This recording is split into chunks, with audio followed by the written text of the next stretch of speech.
Bien, bonsoir à tous. Bienvenue à ce deuxième rendez-vous critique dans le cadre de la plateforme de la création architecturale. Au menu de ce soir, Aravena Pritzker 2016. Ce sera le seul des non-bâtiments dont nous parlons. Le CNAC, le Centre national des arts du cirque à Châlons en Champagne par Mathieu Poitvin. La médiathèque de Bourg-la-Reine par Pascal Guédot. Et deux projets de grande échelle à Paris, le ministère de la Défense à Ballard par Anma, Nicolas Michelin, et la transformation de l'entrepôt McDonald's selon un scénario de Floris Alkemad et Xavier de Guetter. Alors, c'est l'année Aravena, c'est le moins qu'on puisse dire. À peine nommé commissaire de la prochaine Biennale d'architecture de Venise, qu'Alejandro Aravena se voit décerner le Pritzker Prize à 49 ans. C'est le premier architecte chilien distingué par cette récompense qu'on a coutume de surnommer le Nobel de l'architecture. Dans l'histoire de ce prix, il succède à Fray Otto, qu'il avait reçu en 2015 à 90 ans, la veille de sa mort. On s'en souvient tous.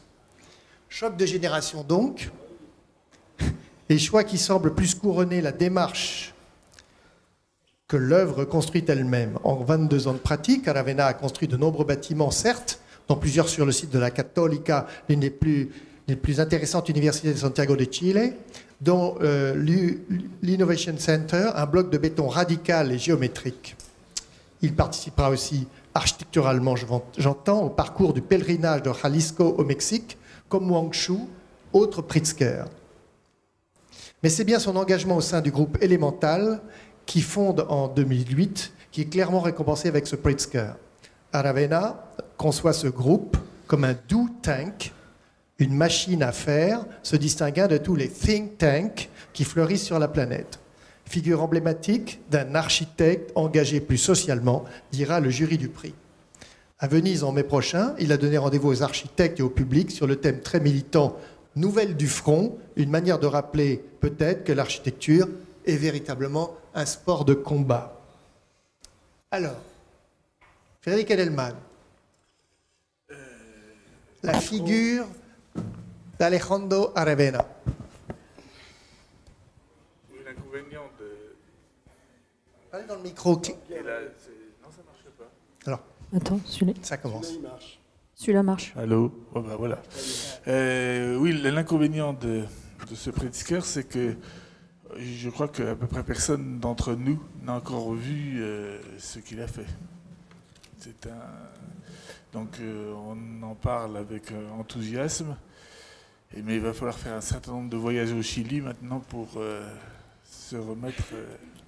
Il a construit en Chine, tu sais. Oui, mais honnêtement, j'y suis pas allé. C'est loin, d'accord. Et donc on en parle sur la foi des...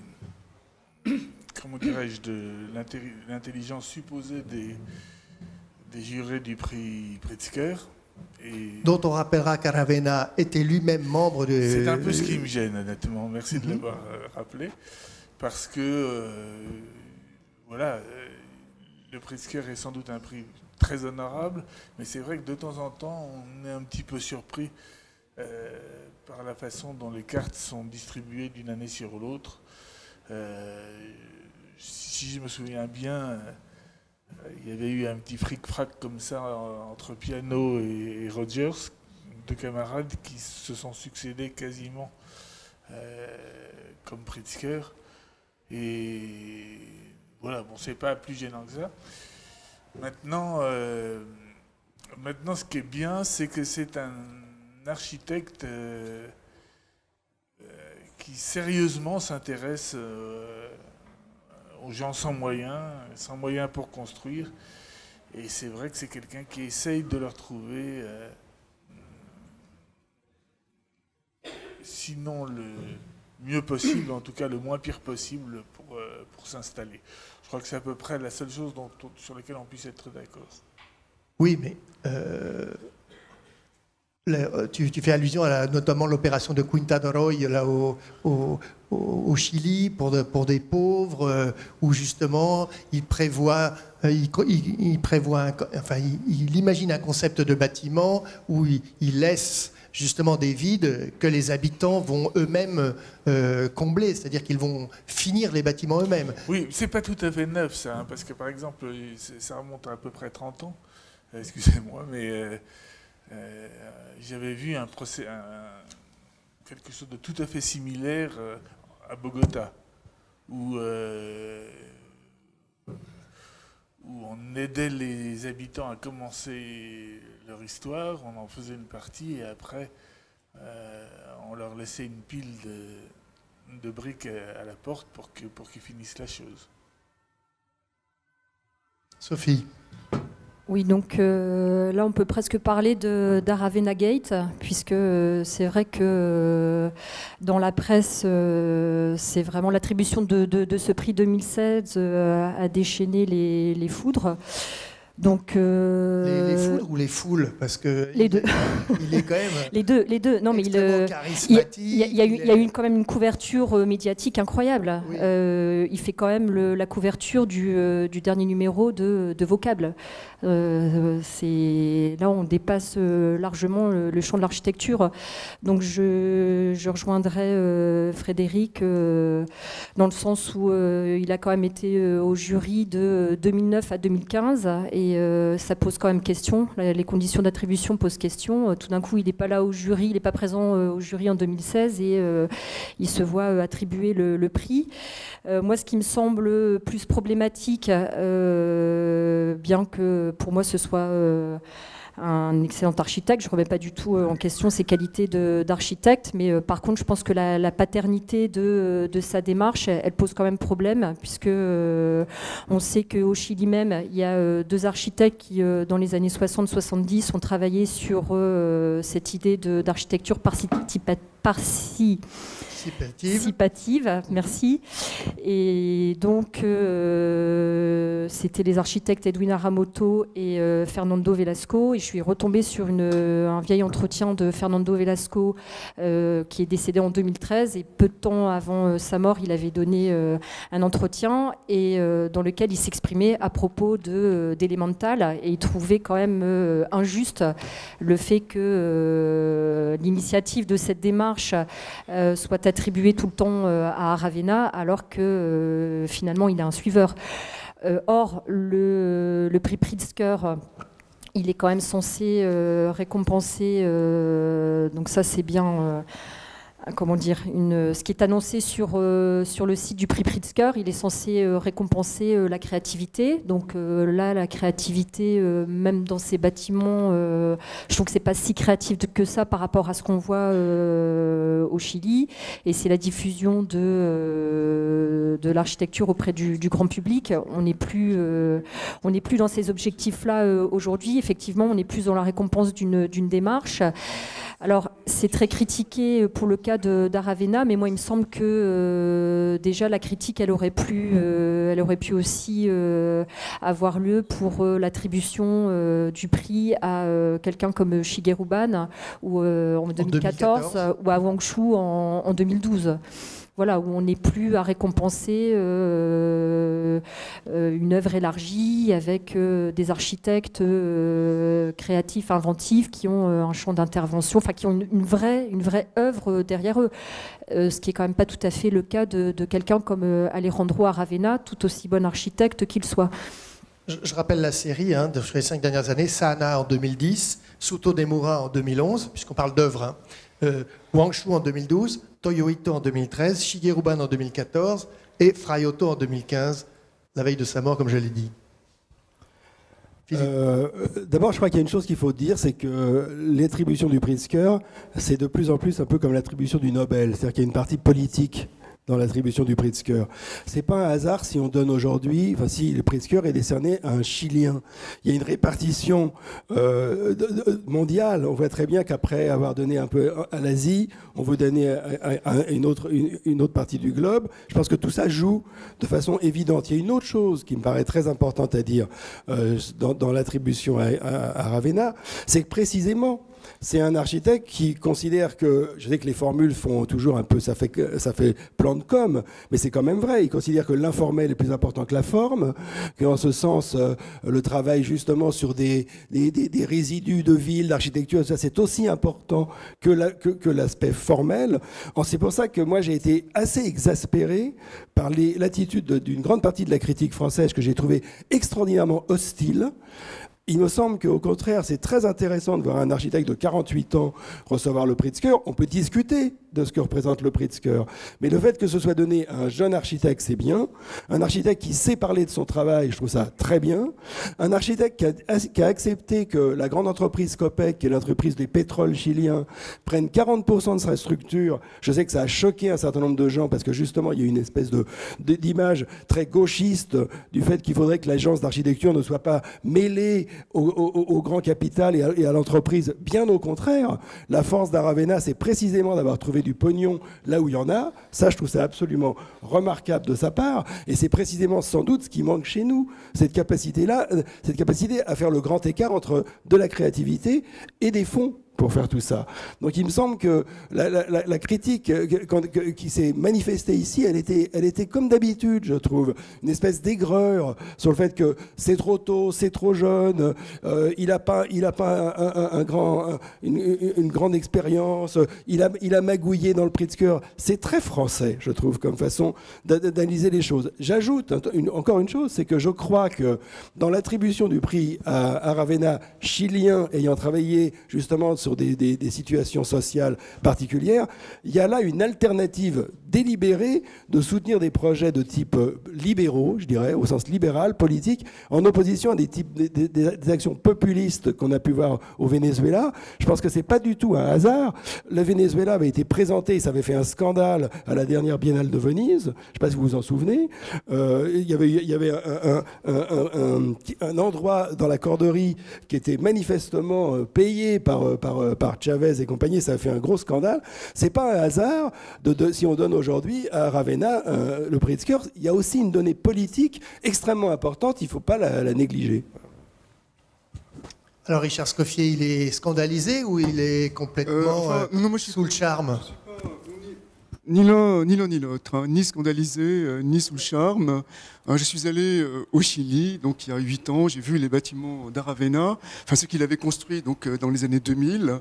Ce sont des bâtiments qui sont vraiment intéressants, notamment donc, comme les tours siamoises là, de l'Université catholique. Oui. Mais le problème, c'est vrai, c'est que les bâtiments que j'ai vus, ils étaient tous très différents les uns des autres, parce qu'à côté de l'université des tours siamoises, il y a l'université de mathématiques, plus loin il y a l'école d'architecture, et c'est vrai que jusqu'à présent, donc, les Pritzker, ça a vraiment été des gens qui ont été capables donc, de fonder une nouvelle écriture architecturale, que ce soit, je ne sais pas, les autres prix justement d'Amérique latine, comme Oscar Niemeyer, l'autre brésilien dont je ne me rappelle pas le nom, enfin peu importe.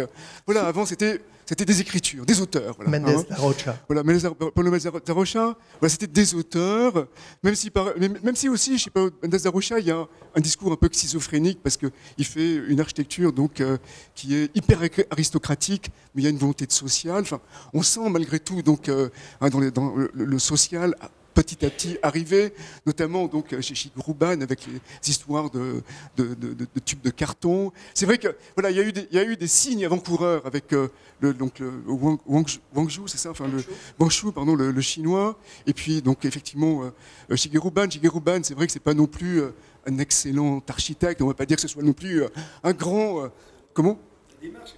La démarche est passionnante, mais si tu veux, c'est pas justement, mais c'est par rapport aux autres Pritzker qui avaient été nommés parce qu'ils avaient défini une nouvelle écriture architecturale, c'est évident que Shigeru Ban, il n'en est pas là.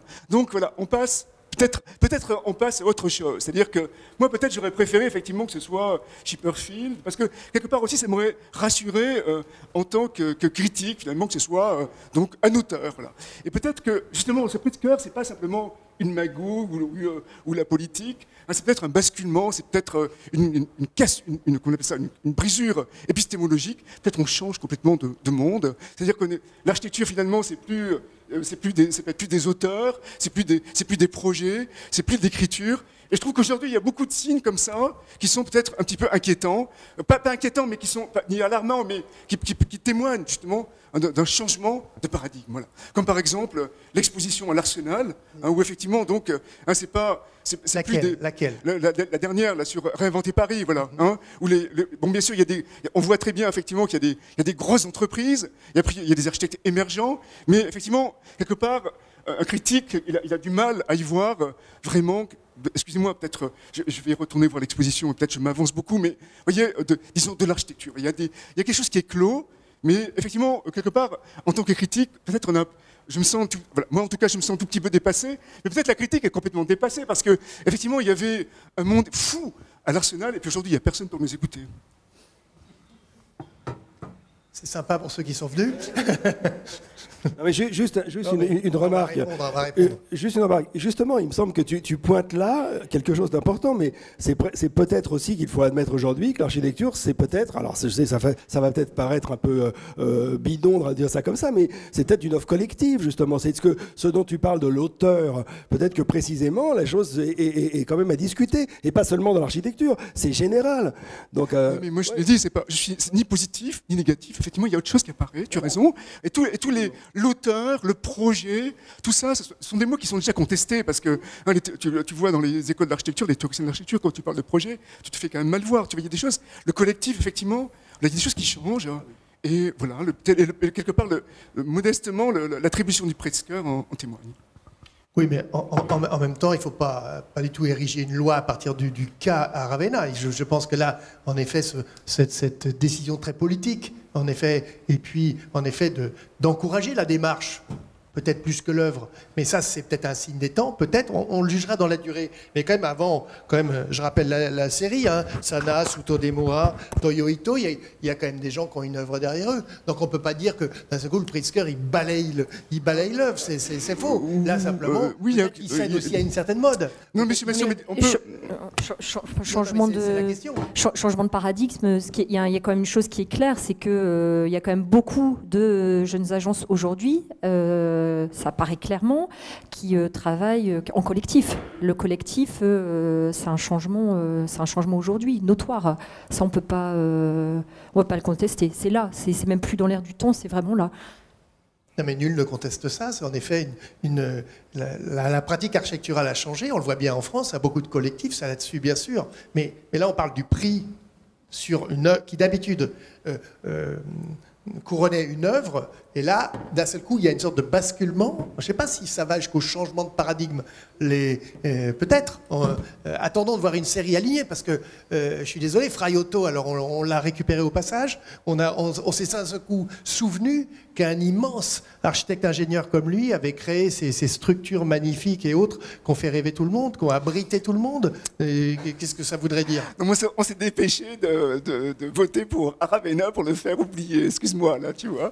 On n'a pas attendu l'année pour une année, on l'a tout de suite, comme si finalement, comme si effectivement, donc c'était, c'est pas dans le mouvement de l'histoire la reconnaissance de Fraiotto.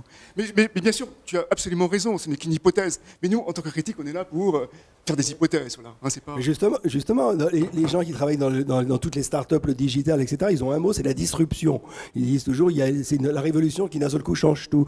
Peut-être que, imaginez, par exemple, je sais qu'il y a des tas d'architectes qui considèrent que toute l'architecture low cost, par exemple, c'est très dangereux pour la profession d'architecte parce que n'importe qui peut en faire. Donc évidemment, dans la mesure où on donne un prix à Ravenna qui est censé, il fait pas que ça, mais qui est censé travailler aussi parfois avec des habitants, c'est aussi de la part, on pourrait dire, que de la part du Pritzker, c'est une audace folle, parce que c'est aussi vouloir dire que peut-être une partie de l'architecture va échapper aux architectes. C'est un problème. À moins d'imaginer qu'il y a d'autres formes, d'autres manières d'être architecte. C'est pour ça que c'est quelque chose d'intéressant. Ouais. En tout cas, si on lit le texte du jury, c'est vraiment pour l'engagement social de cet architecte. Donc là-dessus, il n'y a pas de doute. C'est quand même ça qui est souligné. Et ça, c'est quand même formidable. Je veux dire que au moment du repli sur soi, de toutes ces choses, d'avoir des architectes qui s'engagent comme ça et qui, à la Biennale de Venise, ont justement ont battu le rappel partout dans toutes les agences pour qu'on leur envoie les expériences les plus expérimentales sur ce terrain. C'est assez intéressant quand même. Ça veut dire quelque chose. On verra ce que dira la Biennale. On en parlera lors de notre prochain rendez-vous. Mais on va attendre de voir le résultat. Mais il se passe quelque chose quand même. Frédéric, toi qui... Non Oui. Il dit oui. On va passer donc à notre série de bâtiments de ce soir. Donc on commence par le Centre national des arts du cirque à Châlons en Champagne. Nous sommes là dans le cadre d'une reconversion de friche de silo. Ce bâtiment est l'œuvre de Mathieu Poitvin qui, je le rappelle, a déjà consacré 12 ans de travail à la reconversion de la friche de la Belle de Mai à Marseille. Ici, à Châlons-en-Champagne, nous sommes dans une situation urbaine prise entre les infrastructures qui se croisent, entre canal et autopont. Il s'agissait d'écrire un nouveau scénario pour accueillir le cirque, je veux dire le Centre national des arts du cirque. C'est donc dans l'alignement et le prolongement de halles qui se voient ainsi phagocytés par le nouvel équipement que ce projet linéaire se réalise, enchaînant bâtiment-école, bâtiment-machine, bâtiment-logement. Il s'agissait, dira Poitvin, de sortir du champ programmatique normé. Donc c'est un lieu d'invention, un lieu d'expression pour les artistes du cirque, avec un luxe spatial, 120 mètres carrés par artiste, qui contraste avec la frugalité de l'architecture, une seule peau d'éternite sur une ossature de béton. En rupture totale avec les couleurs habituelles des chapiteaux, le bâtiment affirme son caractère d'outil et de machine culturelle. Qui veut se lancer au trapèze ? Alors, de même que c'est difficile de parler de bâtiments qu'on n'a pas vus, c'est difficile de parler de bâtiments comme ça quand on n'est ni cracheur de feu, ni montreur d'ours, parce que je pense que ça serait intéressant de le connaître. Je trouve qu'il y a un truc incroyable avec ce bâtiment, c'est qu'il est mieux en photo. C'est rare quand même.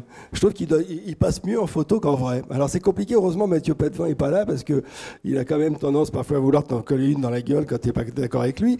Mais moi j'ai été quand même un peu scié, quoi. Pour dire les choses franchement, je suis revenu super déprimé de cette visite parce que je trouve que c'est un outil magnifique. C'est incontestable. C'est même une boîte à outils, d'ailleurs. Et ça a la forme un peu d'une boîte à outils. En ce sens, c'est certainement parfaitement réussi.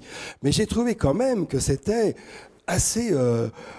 c'est des volumes vides. Bon, dedans, il y a tout ce qu'on sait, hein, les mâts chinois, les cordes, les trucs, tout ce qu'il faut pour faire du cirque. Mais cela dit, c'est quand même uniformément gris. Alors peut-être que c'est vrai que les gens trouvent dedans le fait de se mettre en couleur, de foutre des tapis, etc. Tout ça sauve l'ambiance. Je vous dis, l'intérieur est un peu plus coloré que l'extérieur. À part cet escalier magnifique qui a une espèce qu'on voit sur la façade et qui a une espèce de forme de trompe d'éléphant qui est tout à fait remarquable.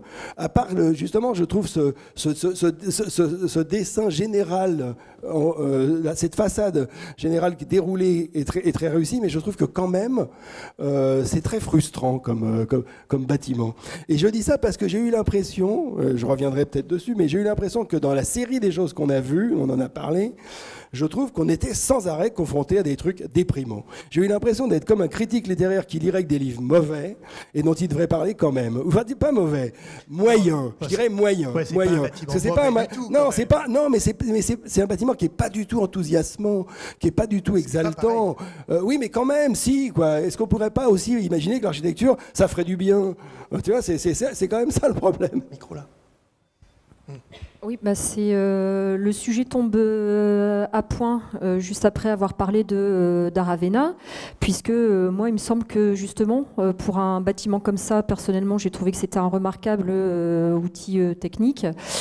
Voilà, un remarquable outil fonctionnel. Mais est-ce que dans le cas du CNAC, on n'est pas plus justement dans une démarche? C'est-à-dire que cette démarche qui était propre aussi à quelqu'un comme Bouchin, qui a aussi d'ailleurs donné beaucoup dans les programmes de cirque, notamment avec l'Académie du cirque Fratellini à Saint-Denis. Et finalement, la démarche, c'est il n'y a pas d'argent et il faut quand même construire quelque chose. Et là, on leur demande de construire, alors c'est 4300 mètre carré pour 5 200 000, ça fait 1 200 € du mètre carré. Donc je pense que ce soit beau ou laid, quelque part, c'est pas tellement la question. La question, c'est surtout de pouvoir édifier quelque chose pour ces prix-là. Qu'est-ce qu'on fait? Et c'était pareil aussi dans la friche de la Belle de Mai. Bon, il se trouve que bon, je suis pas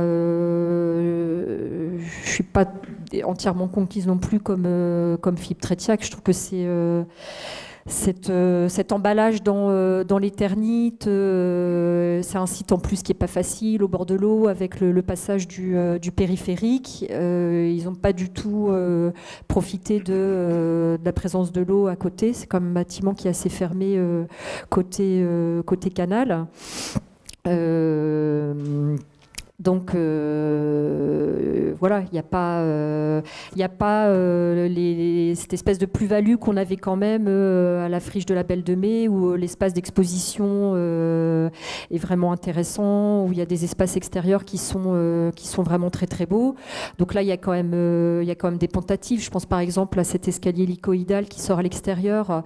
Je trouve que ça apporte un plus à l'ensemble du bâtiment, mais au niveau de son sens, c'est un élément qui n'a pas tellement de sens, puisque c'est pour aller dans les coursives supérieures. Je pense que apparemment, d'après les explications qu'on a eues du régisseur, c'est pas un équipement qui est beaucoup utilisé.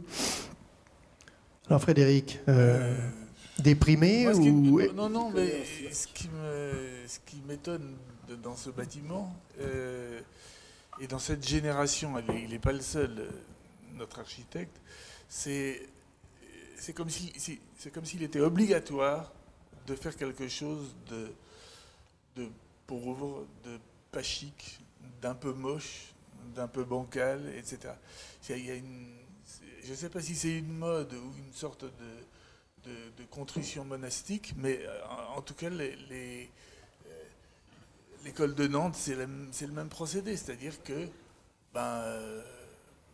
faut pas qu'on ait l'air de dépenser de l'argent, même si on en dépense un peu. Faut pas que ce soit beau, faut pas que ce soit séduisant, etc. Donc là, rien n'est séduisant, à part le mauvais temps. Et puis il y a je veux dire, c'est plein de petites fausses surprises comme l'escalier, la lance de la théière. Qui n'a aucune fonction crédible et voilà, qui contribue à rendre ce bâtiment un peu faucheton. Voilà. C'est un peu exagéré, non? Parce que quand même, J'exagère toujours. Faucheton. Mais vas-y, je t'en prie. Oui, moi je suis pas tout à fait d'accord. Parce que moi je suis super bon public. Finalement, c'est vrai que c'est difficile de construire. Quand même. Il faut s'en rendre compte, d'accord. Donc oui, c'est difficile. Et donc malgré tout, le bâtiment, il est là. C'est vrai que j'ai vu les photos, et les photos, il était très séduisant. Et c'est vrai que quand on rentre sur le site, on est complètement terrifié parce que il peut pas y avoir pire site que celui-là. Hein, c'est vrai qu'il y a donc une nationale. Il y a toujours pire. Il y a toujours pire. Tout le site est fermé. Non, mais celui-là, comme il est très particulier parce que il y a un canal. Ce canal, c'est presque une. Bon, c'est pas un canal de loisir, quoi. C'est vraiment, c'est une voie de navigation. Voilà.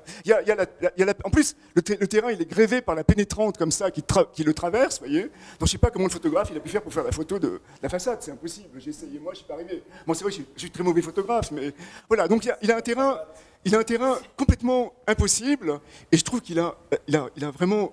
Enfin, ce que j'aime bien, c'est le côté hyper stratégique de la démarche. D'abord, plutôt de faire comme d'autres candidats dont j'ai vu les projets, comme par exemple, j'ai oublié son nom, excusez-moi, Mathieu. Bon, j'ai vu un autre projet du concours. Il avait fait simplement un super beau bâtiment qu'il a mis à côté des entrepôts existants. Et ce qu'a fait Mathieu Poitevin, ce que je trouve assez fascinant, c'est qu'il a intégré son bâtiment à tous les bâtiments existants. Et puis il les a tous recouverts donc d'éternite, ce qui tout d'un coup donne un effet de masse, quoi, voilà. Et le bâtiment, voilà, il a une masse, il existe. Par rapport à l'autoroute, par rapport au canal, et effectivement, donc il y a une présence qui est vraiment très importante dans ce paysage, qui est un paysage mais totalement terrifiant, quoi, voilà. Donc il existe grâce à son inertie. Et le deuxième point, effectivement, c'est l'escalier. L'escalier, c'est pas une anse de théière. Bien sûr, il vient de nulle part et il va nulle part, quoi. Mais justement, l'escalier, il apporte une sorte d'inquiétante étrangeté, voilà, vous voyez. Tout d'un coup, on est dans ce bâtiment, on voit cet escalier et on comprend. On comprend que ce n'est pas des entrepôts, que c'est autre chose. Hein, c'est l'inquiétante étrangeté de Freud, c'est le punctum aussi de Roland Barthes, hein, dans une photo, effectivement, le détail bizarre hein, qui fait que cette photo, ce n'est pas une simple retranscription de la réalité, c'est aussi une œuvre. Et là, c'est pareil, hein, il y a l'escalier, et puis il y a aussi l'œuvre assez génial hein, de l'artiste, la Malte Martin, hein, quel cirque, avec un point d'interrogation, un point d'exclamation. Voilà, tout ça, ça donne tout d'un coup un relief. Et après, effectivement, ce que je trouve fascinant, c'est les espaces intérieurs, parce que effectivement, il a réussi à construire sans argent et à faire vraiment quelque chose, donc avec très peu d'argent au mètre carré. On me l'a dit, mais j'ai complètement oublié, peu importe. Voilà, 1100 euros au mètre carré, c'est très peu. Hein, et effectivement, il a supprimé donc tout le second œuvre. Il n'y a pas une seule plâtrerie. Hein, donc il y a cette très belle structure vraiment remarquable en béton. Il y a ces panneaux sandwich en bois. Il y a ces grands rideaux blancs. Et puis aussi, ce que je trouve assez remarquable encore, parce qu'il y a des effets comme ça d'inquiétante étrangeté, comme par exemple les gradins hein, qui sont mis au dernier niveau hein, pour permettre au jury hein, de vérifier le travail des trapézistes. Quand on monte là-dedans, c'est complètement sidérant de voir les gradins si hauts. Bien sûr, ils sont interdits au public. Et aussi, ce qui est aussi fascinant, bon, ça c'est encore autre chose, c'est que, vous voyez, on connaît, bon, effectivement, le corps, il a un espace. Bon, ici, on parle, on a un espace. Le danseur, il a encore un autre espace. Mais ce qui est fascinant, je trouve, hein, c'est l'espace du trapéziste. Voilà. Il lui faut un espace, mais qui est incommensurable. Il n'y a même pas un oiseau qui peut rivaliser avec ça, si vous voulez. Voyez. Et c'est vrai que quand je suis sorti, je me suis rappelé la nouvelle de Kafka, le trapéziste. Là, quand, à la fin de la nouvelle, le trapéziste dit « Je suis si seul sur mon trapèze ». Bien sûr, il te faut un espace comme ça, tu risques pas de rencontrer quelqu'un. Plus dur sera la chute. Excuse-moi. Hein. Moi, j'aime bien ta façon de le dire, mais ce que tu dis, je suis pas convaincu du tout, parce que j'avais reproché moi à la bibliothèque de France, à BNF de Perrault, de ne pas exprimer, de ne rien avoir de la saveur du livre. Je trouve que le problème de ce CNAC, là, du Centre national du cirque, c'est qu'il n'y a rien du cirque. C'est ça qui m'a. Ça pourrait être un outil pour réparer des bagnoles, peut-être avec des grandes échelles, parce que c'est haut de plafond. Mais je trouve que. Et à chaque fois, je donne comme contre-exemple, j'avais trouvé tellement extraordinaire l'extension du musée des Beaux-Arts de Lille, d'Ibos et Vittard, que je trouvais absolument magnifique, parce qu'il y avait tout, de la peinture, du jeu de miroir, c'était absolument extraordinaire. Là, dans le bâtiment de Poitevin, le cirque, je ne sais pas où il est. Voilà. Donc le cirque, excuse-moi, il est en face, puisqu'en face, donc, il a conservé les chapiteaux. Oui, effectivement, le projet se divise en deux. Donc, tu as la grosse masse des hangars hein, pour les répétitions, et après, en face, tu as toute une forêt de chapiteaux. Oui, je ne suis pas d'accord avec toi, Philippe. Il ne faut pas oublier quand même qu'il y a une tradition du cirque à Châlons-en-Champagne, et donc à proximité de l'école, il y a quand même un très très beau cirque en dur, là où se passent des représentations. Donc, il faut pas oublier que là, c'est aussi une école où les étudiants viennent apprendre le trapèze, puisque c'est une école circassienne. Hein, voilà, c'est pas du cirque traditionnel. Donc je crois qu'il faut vraiment le prendre comme un outil fonctionnel et pas comme un lieu de spectacle censé représenter le cirque, évoquer le monde du cirque. Et c'est pas un lieu qui est destiné à recevoir du public non plus. Mais ce qui a l'air de vous choquer à peu près tous, c'est quand même, à part peut-être Richard Scoffier, c'est l'esthétique pauvre, en fait. C'est ça on sent bien. Mais quand même, on peut pas nier là qu'il y a un travail quand même d'un concept sur la radicalité qui est quand même très abouti. C'est-à-dire que, en effet, tu l'as bien dit, sur le second œuvre à l'intérieur, on voit bien que c'est quand même extrêmement cohérent d'un bout à l'autre. Alors, peut-être que ça déprime certains, mais on ne peut pas nier quand même qu'il y a là une écriture aussi, non? Aussi, c'est comme le d'un film chiant qu'il est radical. On peut dire radical de tout. Ou intéressant. Comment? Non mais...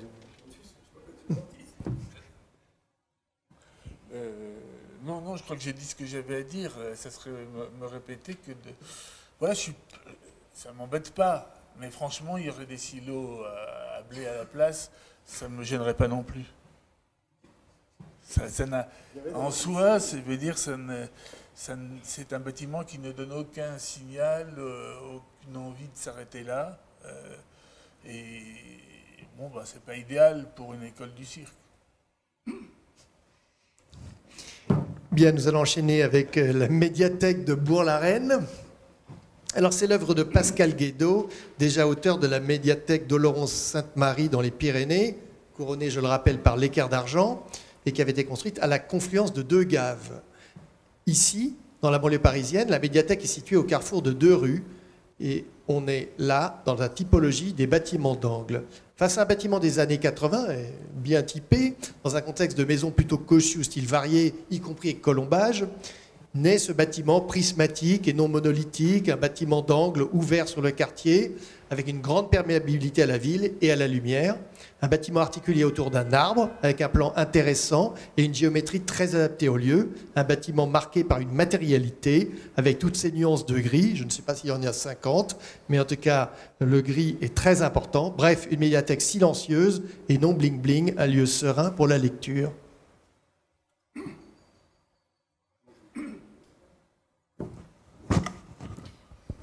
Oui, alors je trouve que le déroulé de ce soir est parfait, puisque parler de ce bâtiment juste après le Centre national des arts du cirque est très intéressant, puisque là on est vraiment dans le contraire.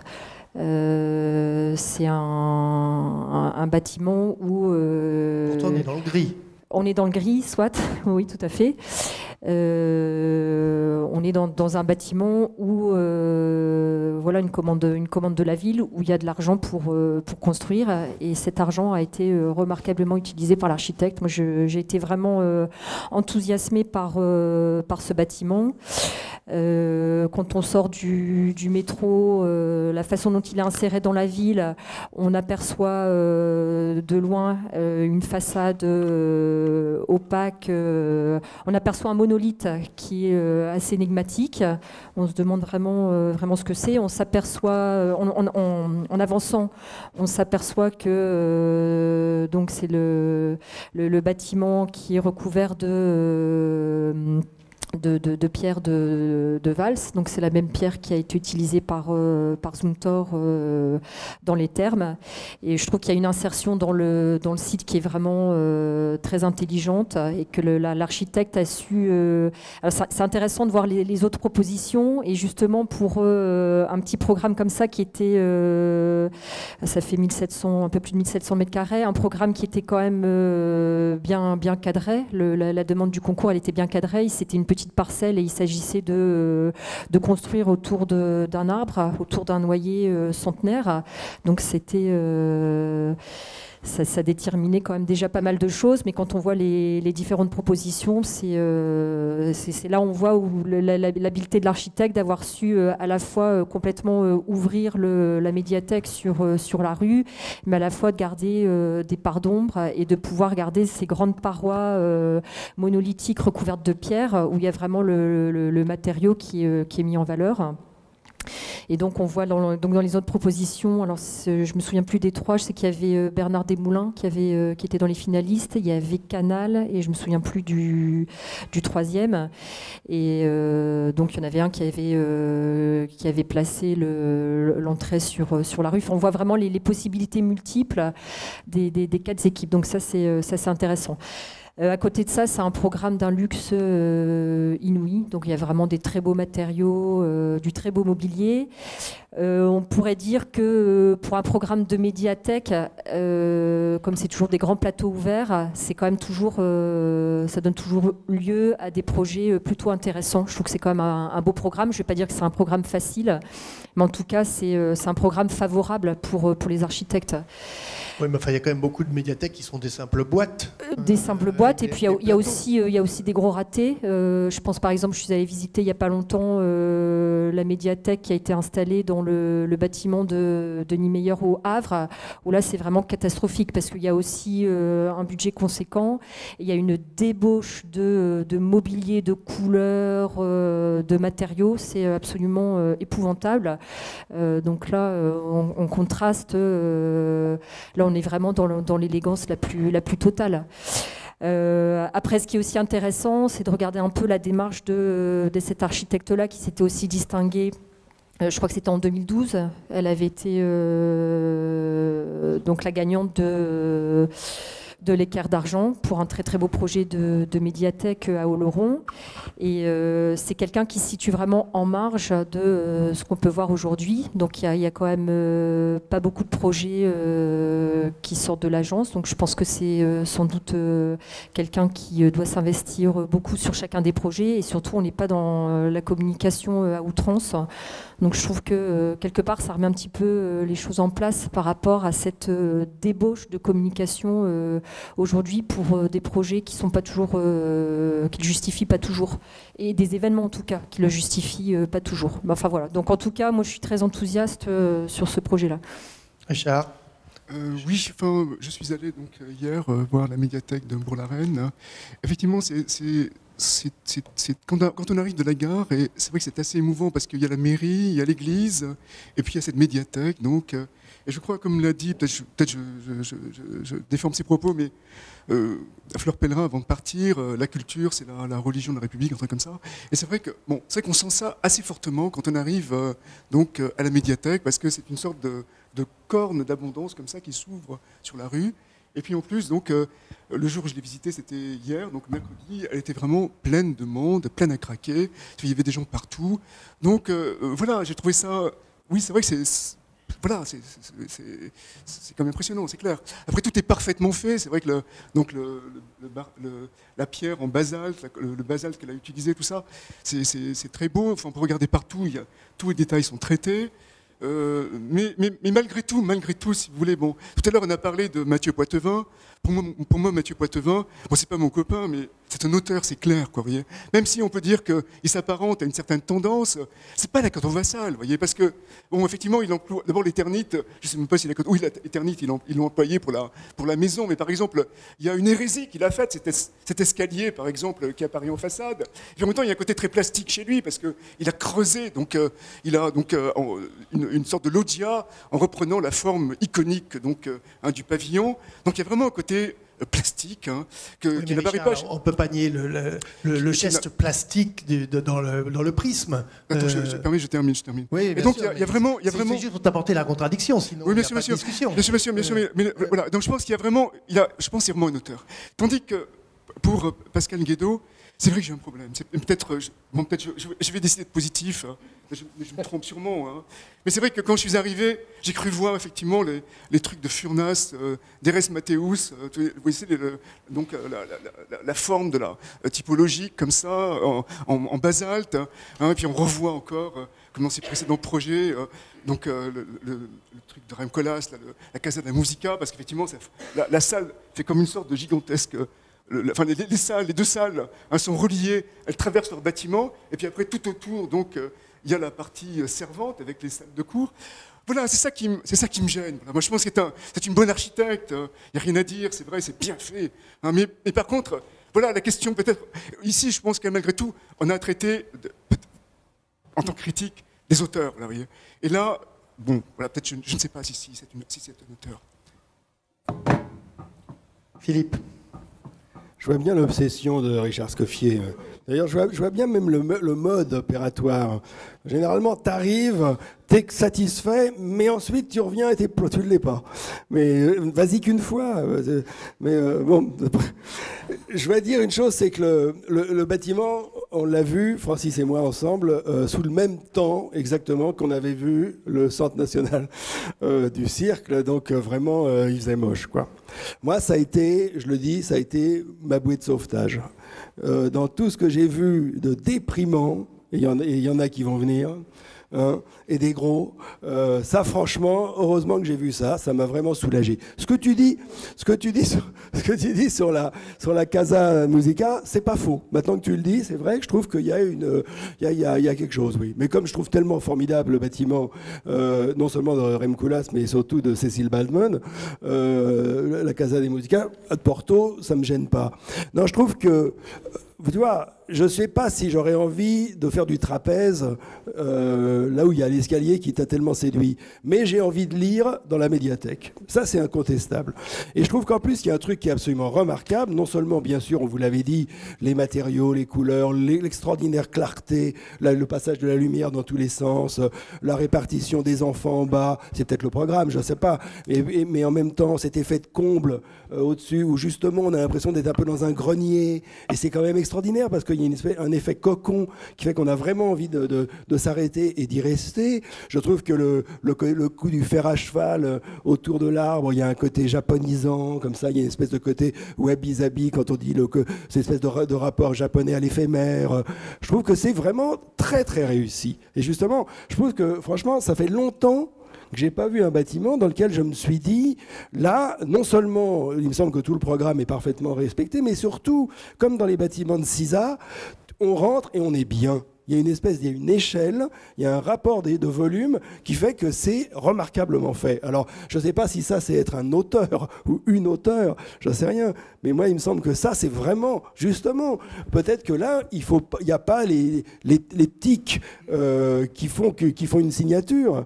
Mais c'est peut-être parce que c'est plus compliqué à percevoir. Mais je trouve que tout la liaison, le fait que le bâtiment, son pavement sort à l'extérieur, c'est bourré de petits détails qui font que, réellement, le bâtiment nous prend et nous enveloppe, quoi. Et je trouve que pour un lieu de lecture et de culture, c'est remarquable.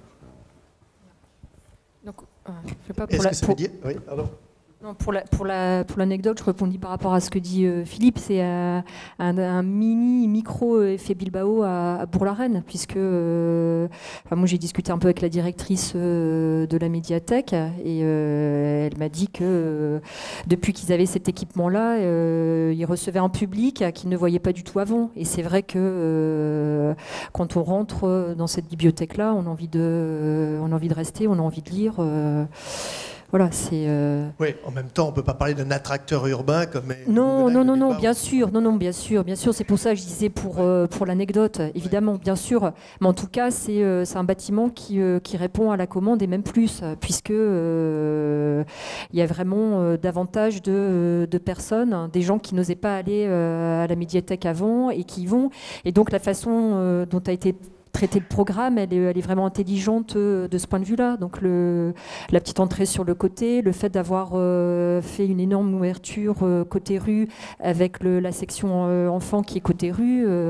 Voilà, je pense que peut-être la démarche des gens, c'est de se dire si les enfants y vont, je peux y aller aussi. Il y a peut-être quelque chose de cet ordre-là. Donc je trouve qu'il y a quelque chose de profondément humain dans ce bâtiment-là. Et puis, oui, qui fait plaisir à voir parce que là, on est juste vraiment dans quelque chose de beau. C'est très beau. Je suis enthousiaste. Bon, mais peut-être qu'il n'y a pas assez de concepts, Richard. C'est ça qui te... Est-ce qu'il y a pour toi, parce que j'aimerais bien comprendre le point. Parce que, moi ce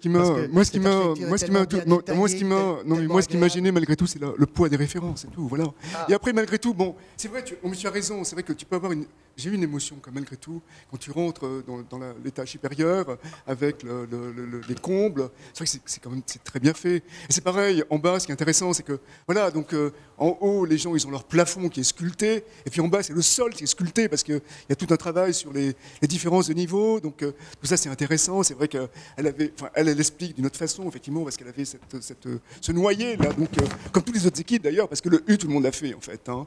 Mais ils avaient ce noyer donc à conserver. Donc voilà, c'est oui, très bien. Mais malgré tout, quelque part, oui, mais je peux faire que d'autres critiques. Par exemple, vous voyez, effectivement, le bas c'est bien et le haut c'est bien, mais l'escalier, c'est pas si bien que ça parce que ça manque. Franchement, moi j'ai du mal à le trouver. Mais tu vas me dire que je suis un très mauvais utilisateur d'espaces architecturaux. Mais c'est vrai que voilà, l'escalier, il aurait mérité peut-être qu'il y ait plus de liaison au moins entre les. Donc, si on reste à sa conception globale entre le niveau du bas et le niveau du haut, par un véritable escalier, utiliser peut-être les failles pour faire un escalier, pour avoir vraiment une corne avec un espace complètement homogène qui s'ouvre sur la rue. À la fois, la façon dont est positionné l'escalier, ça permet aussi de pas que les lecteurs soient pas tout le temps dérangés par des flux.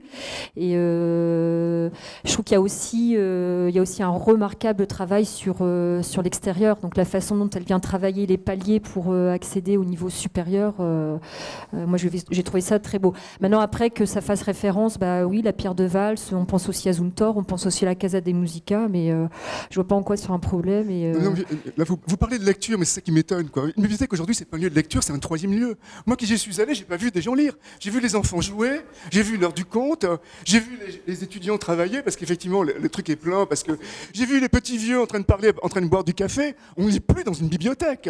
Et effectivement, la directrice... C'est une médiathèque, il y a des gens qui écoutent de la musique, il y a tout ce que tu veux. Ça s'appelle plus médiathèque aujourd'hui, ça s'appelle Learning Center, troisième lieu. On est loin du lieu où il y a des livres. Et d'ailleurs, je crois que dans un texte, l'architecte l'explique très bien. Hein, elle a pu faire tout ça parce qu'effectivement, on a réduit les collections de 40%, un truc comme ça. Il n'y a plus de livres. Et effectivement, le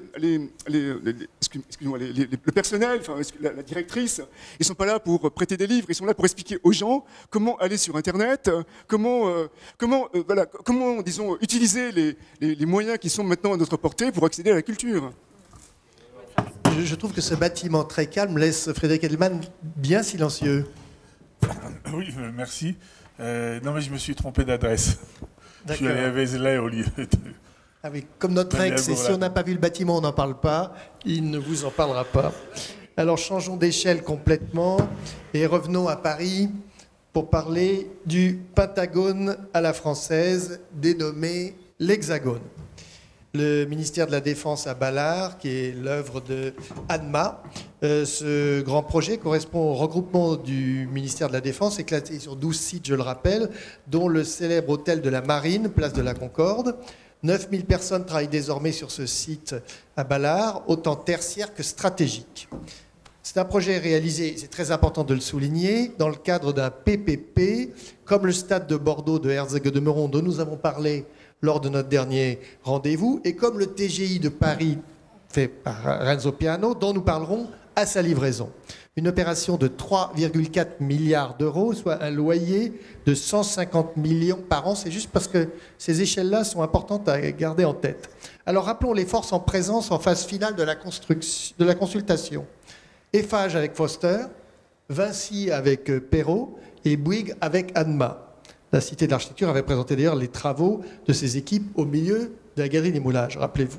Au bout du compte, c'est le projet Adma qui l'a emporté, sachant que la Corne Ouest, opération purement tertiaire et non militaire, mais qui évidemment sert à équilibrer l'opération, est confiée à Jean-Michel Villemotte et que de l'autre côté, la réhabilitation du site militaire est attribuée à l'équipe 2-3-4.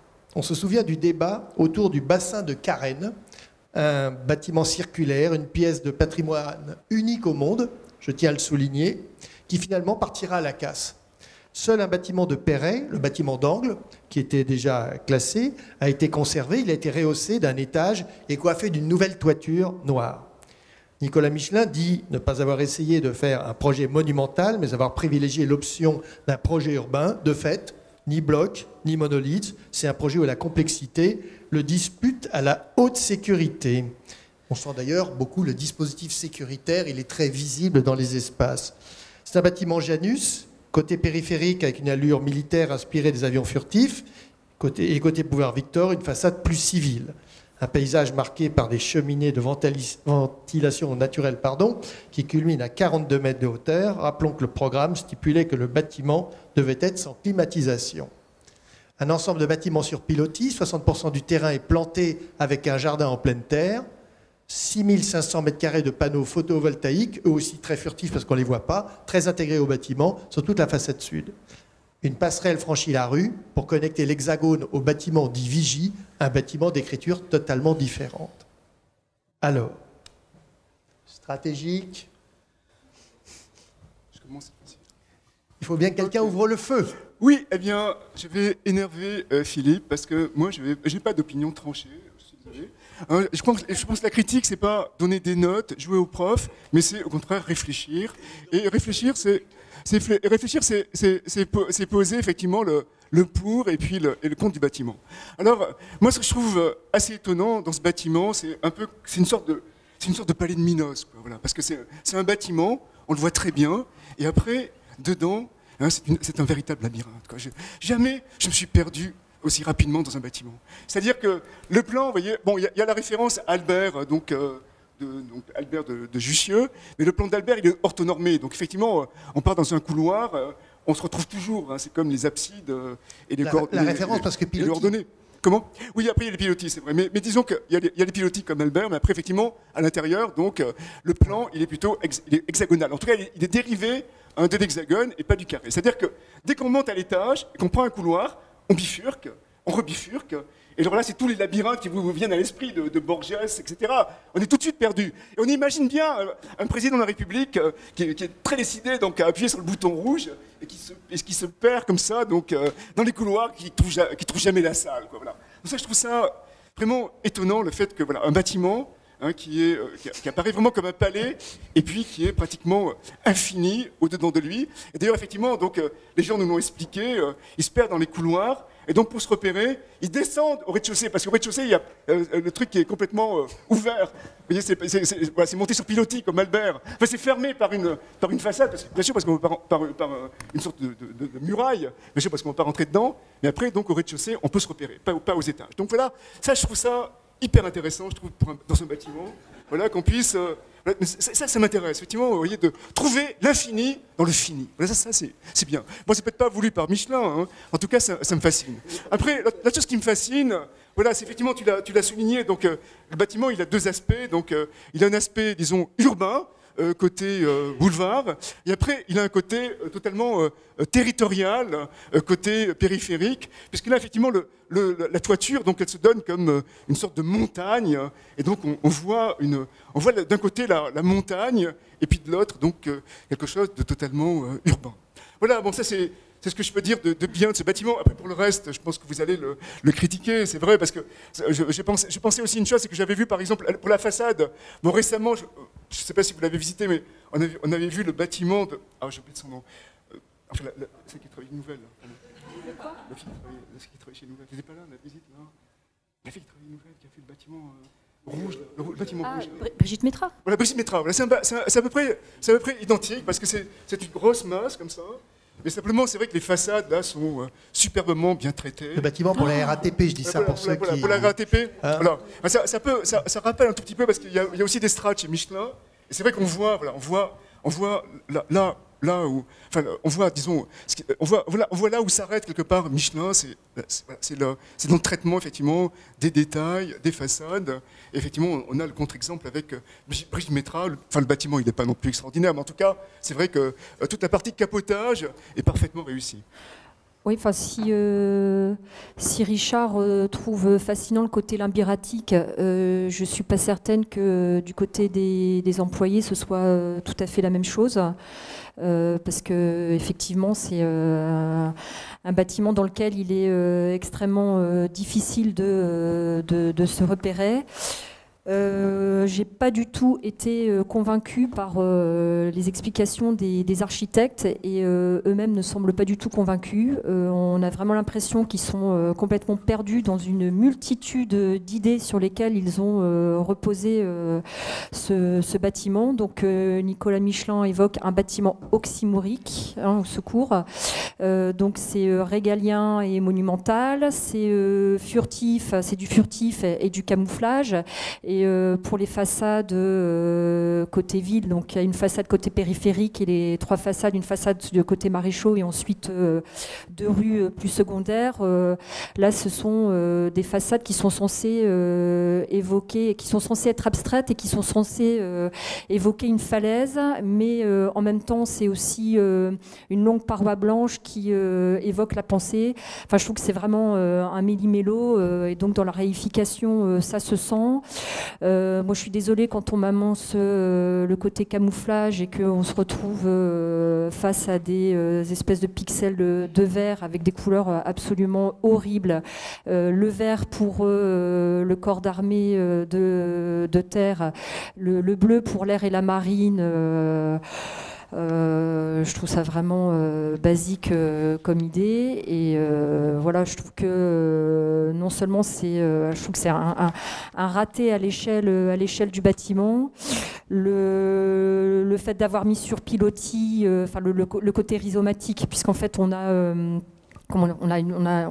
toute la totalité de la parcelle qui est ceinte d'un premier corps de bâtiment. Au centre, il y a un hexagone massif qui va abriter les côtés les plus hautement sécuritaires, qui forment un hexagone, donc d'où le nom du bâtiment. Et chaque segment de l'hexagone va lancer une direction pour différents corps de bâtiments qui viennent occuper la totalité de la parcelle. Et donc en corps de parcelle, on a ce bâtiment surélevé sur pilotis, sauf que les cours intérieures sont quand même assez étroites, donc on ne se retrouve pas dans des situations de cours intérieures qui sont confortables comme elles peuvent l'être à Jussieu, puisqu'à Jussieu on a quand même des bâtiments beaucoup plus bas. Et puis maintenant, surtout, on a quand même cette ouverture sur l'extérieur et sur la ville. Or, à Ballard, quand même, la première ceinture de bâtiments qui clôt la parcelle, elle est pas sur pilotis, elle. Donc, ça crée quelque chose, ça crée quand même un sentiment d'enfermement, je trouve, qui n'est pas très, très agréable. Maintenant, après, ce que je contesterais aussi, c'est quand les architectes viennent nous annoncer oui, on veut faire du bureau autrement. Alors bon, c'est vrai que c'est un programme qui est quand même pas facile, parce que c'est quand même un programme immense qui est essentiellement du bureau, de plus hautement sécuritaire. Mais donc leur argument, faire du bureau autrement, on se retrouve quand même dans des corps de bâtiments assez fins, épais de 11 mètres, de façon à avoir un couloir intérieur qui desserve de chaque côté des bureaux. Donc il y a cet effet couloir central dans les avions. C'est quand même moi, j'appelle pas ça faire du bureau autrement, mais j'ai trouvé ça plutôt assez archaïque, même si dans sa technicité, là, on est forcément dans quelque chose de comment dire, d'extrêmement moderne, forcément, d'extrêmement actuel. On n'est pas du tout dans l'archaïque. Et donc il y a un autre argument aussi, donc c'est voilà, on a cette configuration là des cercles de bureaux de chaque côté d'un couloir, de façon à ce que les bureaux soient éclairés naturellement et puissent avoir une fenêtre sur l'extérieur. Il me semble que c'est quand même un minimum aujourd'hui en 2016 pour un bâtiment de bureau, même si ça n'a pas toujours été le cas, parce qu'on avait des bureaux en second jour dans des bâtiments très épais. Aujourd'hui, on a plus des espaces comme ça. Donc pour moi, c'est pas un argument. Frédéric Edelman.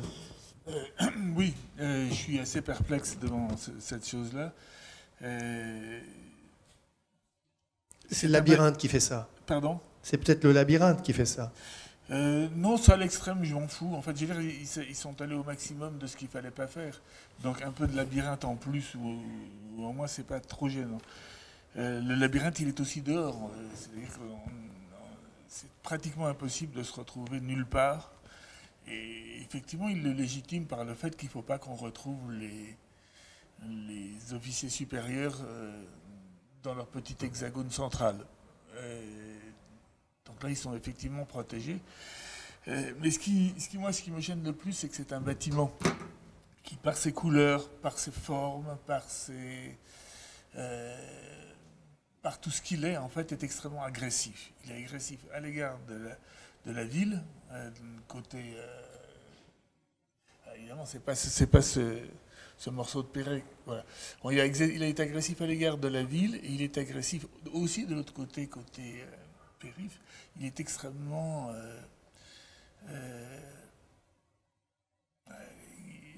pardonnez-moi, mais il ressemble à des stalles de porcherie, quoi. C'était vraiment... C'est noir, c'est glauque, et c'est pas très sympa d'aller mettre des militaires là-dedans, quoi qu'on puisse penser par ailleurs d'eux. Les couleurs sont... voilà, c'est un jeu de couleurs totalement fantaisiste. Il leur a manqué franchement quelqu'un, ou en tout cas la bonne personne, pour réfléchir à la disposition de leurs carreaux blancs, verts, noirs. Enfin, c'est positivement dramatique sur le plan vêtements esthétique. Hein. Et donc, je pense qu'ils auront, tous ces pauvres militaires, oui, je suis vraiment attentionnés, vont tous avoir un mal de tête épouvantable à très court terme. Philippe, oui.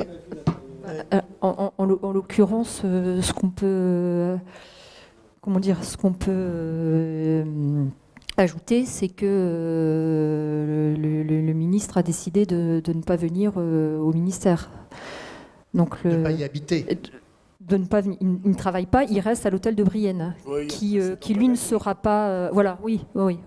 Voilà, c'est après le caprice de Balladur, le caprice de Le Drian, mais en tout cas, il vient là vraiment occasionnellement, ce qui était quand même pas prévu au départ.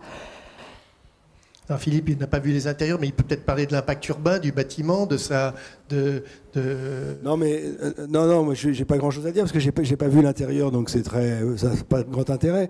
Mais ce qui m'intéresserait, moi, c'est de savoir, puisque vous l'avez vu, en quoi le PPP a joué contre l'architecture. Est-ce que ça a joué, ça ? Alors, là, on est après la Ravenna Gate, on est dans le Ballard Gate, parce qu'apparemment, c'est quand même un projet qui traîne pas mal de casseroles.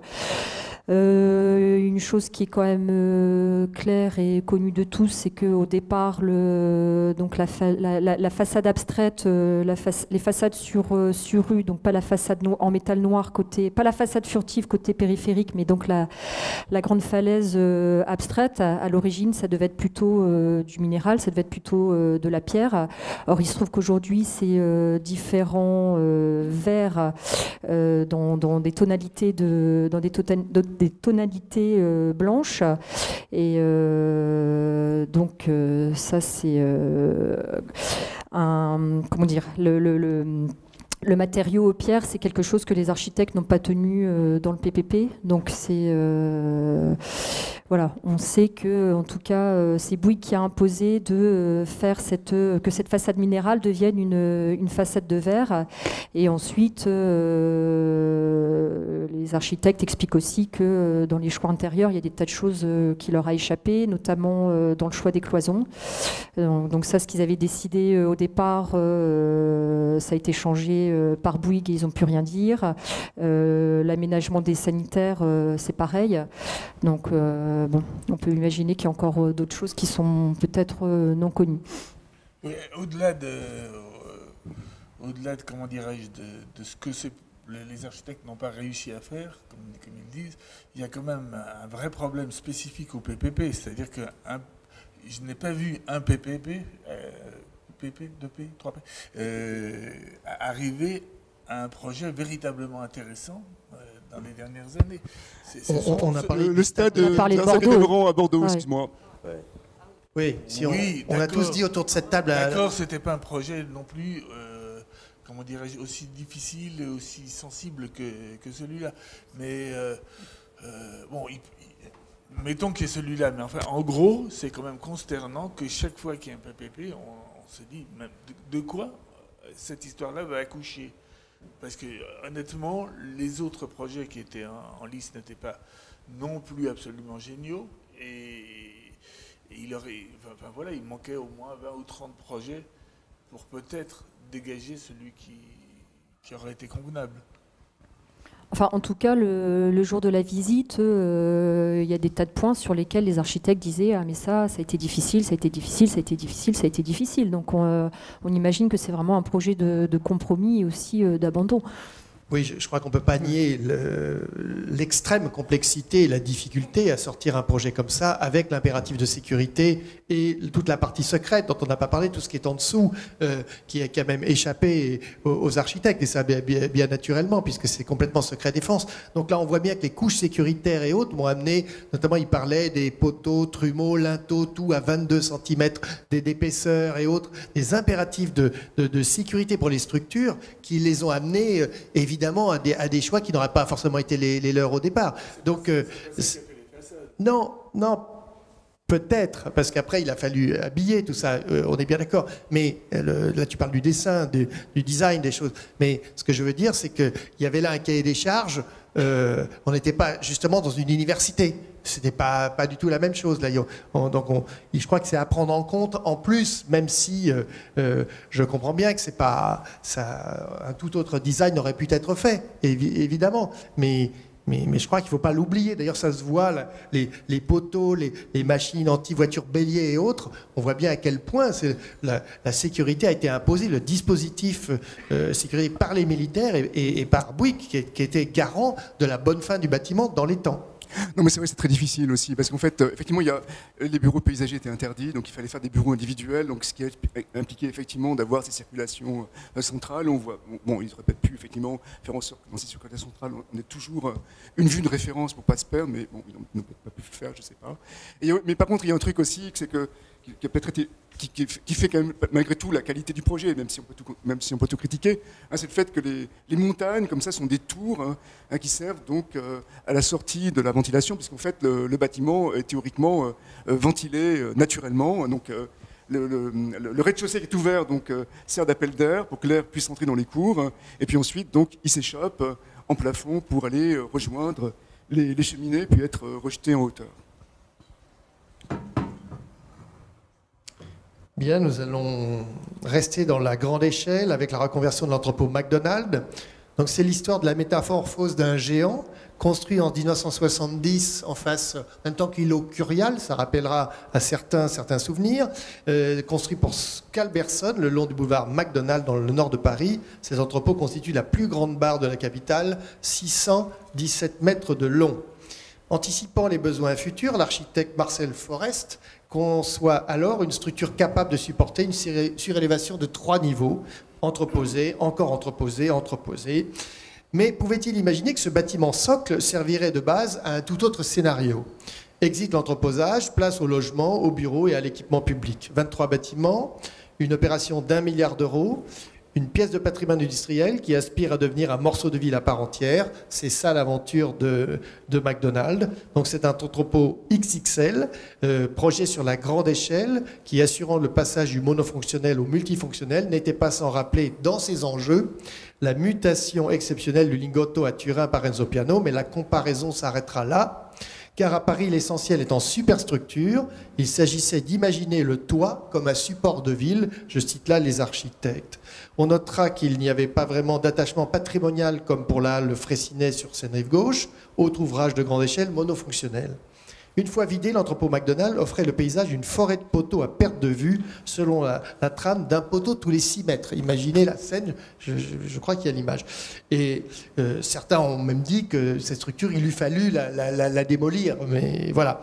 Selon un scénario de Loma, lauréat en 2007 d'une consultation de stratégie urbaine, le projet a été coordonné par Floris Alkemad, associé pour l'occasion à Xavier de Geiter. In fine, ce projet tient du cadavre exquis, avec 15 architectes qui auront conçu leur projet dans la continuité de celui du voisin. Dans une diversité d'expressions souhaitées, ils vont tous intervenir au-dessus du socle, car la façade nord devait être conservée. Seul le rez-de-chaussée s'est vu doté d'un plissé transparent, offrant à terme un nouveau front de commerce. De facto, ce bâtiment socle revisite l'urbanisme de Dalle, même s'il est dépourvu d'espace public en hauteur. Les jardins qui se sont infiltrés dans le vide entre les 2 lignes de bâtiments sont réservés aux résidents. Le scénario s'attachera à percer une faille au centre pour laisser passer le tramway Mais Alkemad et De Geiters ne se contenteront pas de cette servitude et ils créeront une véritable place en doublant le passage requis connecté au métro. Dès lors, la barre va être sciée et un nouveau bâtiment, pont, va assurer la jonction. Du monofonctionnel au multifonctionnel, de l'homogène à l'hétérogène, on peut juger maintenant de l'expérimentation qui commence et par quel bout. Oui. Alors, il y a vraiment beaucoup de choses à dire. C'est une opération à propos de laquelle je suis assez mitigée, parce que je trouve qu'il y a quand même un sacré hiatus entre ce qu'on nous a vendu et ce qui est réellement construit. On nous a vendu une réhabilitation. Je ne sais pas si ça peut encore porter le nom de réhabilitation. J'ai essayé de trouver les chiffres absolument exacts. Je ne les ai pas trouvés, mais je crois que à partir du moment où il y a 60% de détruits, on ne peut plus appeler ça une réhabilitation. Donc l'aspect positif, c'est d'avoir quand même gardé ce bâtiment qui a vraiment une échelle fabuleuse. Donc s'ils sont 18 mètres de long, ce qui est l'équivalent de la longueur de l'île de la Cité, mais par contre, donc ça c'est quelque chose qui a été plus ou moins préservé sur la façade sud, donc sur le côté Maréchaux, sur le boulevard McDonald. Je dis plus ou moins puisque il y a cette espèce de grille de façade, cette trame béton qui était pas en assez bon état pour pouvoir la conserver. Donc effectivement, on garde cette linéarité, mais avec une partie neuve. Par contre, dans la partie arrière, c'est vrai que l'existence de l'entrepôt d'origine, on la perd complètement. Voilà, on en retrouve un petit morceau en partie est, mais sinon, cette trame a été détruite finalement pour pouvoir loger des programmes commerciaux de logement. Donc c'est un petit peu ce qu'on disait lors de la dernière tribune à propos de l'opération de Monique et Masson et Comté Vollenweider avenue de France. C'est quand même là, ça renvoyerait plutôt à ce que peut cadrer la maîtrise d'ouvrage, mais c'est une opération d'une densité extrême. Maintenant, je pense qu'elle a quand même le mérite d'exister parce que c'est tellement une opération complexe que quand on en apprend un peu plus sur l'élaboration du projet, c'est vraiment un processus incroyable avec 500 000 intervenants différents. Quand on voit un peu dans la plaquette de présentation un petit schéma axonométrique avec ne serait-ce que tous les maîtres d'ouvrage différents et tous les opérateurs, on comprend que ça a été quand même extrêmement complexe et surtout que forcément il y a eu des compromis. Derrière tout ça viennent la multiplication des entreprises, la multiplication des architectes. Donc je pense que le travail de l'équipe de Guetter et Floris Alkemad et il y a l'autre chef de projet, je suis désolée, j'ai pas noté son nom et c'est un nom difficile à retenir. Je ne saurais pas vous le citer. Voilà, je pense qu'ils ont quand même fait un travail remarquable. Après, il faut quand même avouer que je suis un petit peu, partie prenante par rapport au jugement que je peux en avoir, parce que j'habite vraiment à proximité des entrepôts McDonald's. Donc j'ai suivi le chantier, j'ai vu le quartier en transformation, et il faut reconnaître que avec la ZAC Claude Bernard et avec les entrepôts McDonald's, c'est quand même tout un quartier qui se transforme et que le lien avec Paris, même si l'opération, il y a certains points qui sont contestables, le lien avec le 19e parisien, il est vraiment réel. Et le fait d'avoir conservé l'entrepôt et cette échelle-là, elle apporte quand même une âme à l'opération qui n'aurait pas eu lieu s'il n'y avait pas eu au moins cette base-là, même si elle disparaît à l'arrière. Philippe ? Alors, moi, je n'habite pas dans le quartier. Je n'ai pas vu le chantier se faire, mais je voudrais, moi, parler des questions, des points contestables, justement. Moi, quand je l'ai visité avec des gens extrêmement professionnels qui présentaient la chose avec vraiment beaucoup d'intérêt, ça m'a fait penser à la phrase de Philippe Muret, le réel est renvoyé à une date ultérieure.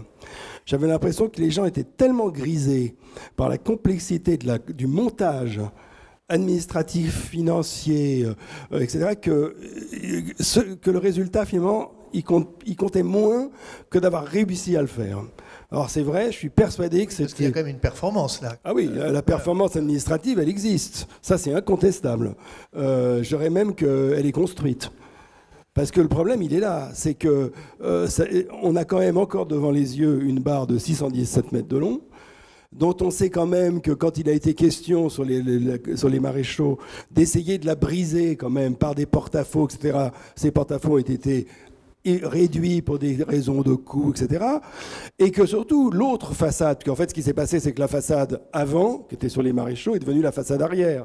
Il y a eu inversion. C'est maintenant la façade qui est vers Paris, qui est vers le RER, etc., le nouveau RER, la station Rosa Parks, tout ça, qui est devenue la façade avant. Bon, très bien. Mais quand Stéphane Maupin, qui a fait le bâtiment qui ressemble à un sac Vuitton, dont au départ, il devait faire, si j'ai bien compris, ça devait être des maillots de football, les fenêtres. Quand Stéphane Maupin me dit qu'on lui a dit tout ce qu'il devait faire, c'est-à-dire les matériaux, la taille des fenêtres, les plans, etc., et que la seule chose qui lui restait, c'était de décider de la façade, ça nous a été confirmé quand Jean-Philippe Hugron s'est mis en colère, qui était avec nous, s'est mis en colère en disant « Mais comment peut-on faire cette merde là ?» en parlant du bâtiment de Port-en-Part, c'était méchant, c'était dur, mais on était devant une partie d'un bâtiment de Port-en-Part qui était couleur brique, et on lui a dit, mais oui, mais enfin, chacun a pu choisir sa couleur. J'ai l'impression qu'ils n'ont fait que ça. C'est terrible. Non, j'ai pas fini. Non, parce que quand même, c'est la première fois de ma vie que je vois à ce point des choses que je trouve vraiment incroyables. On nous a fait visiter des quantités un certain nombre de logements, j'ai trouvé qu'ils étaient incroyablement mal foutus. C'est-à-dire, non seulement quand on nous dit c'est le promoteur qui a choisi lui-même la moquette et qu'on se retrouve avec une moquette qui ressemble un peu à celle-là, enfin un lino, mais surtout qu'il est coupé n'importe comment, qu'il est posé n'importe comment. J'ai trouvé ça vraiment insensé. On nous montre des espaces qui sont... Il y a des logements avec des doubles hauteurs formidables. Elles ne servent à rien, ces doubles hauteurs. C'est n'importe quoi. Alors là, parlons-en. Tout à l'heure, on parlait de la médiathèque. Je disais qu'on s'y trouvait bien. Dans ces espaces-là, on se trouve mal partout. La manière dont les règlements de handicapés, des PMR, ont dessiné les plans, mais c'est délirant de voir les chambres comme elles sont ratées, comme c'est épouvantable.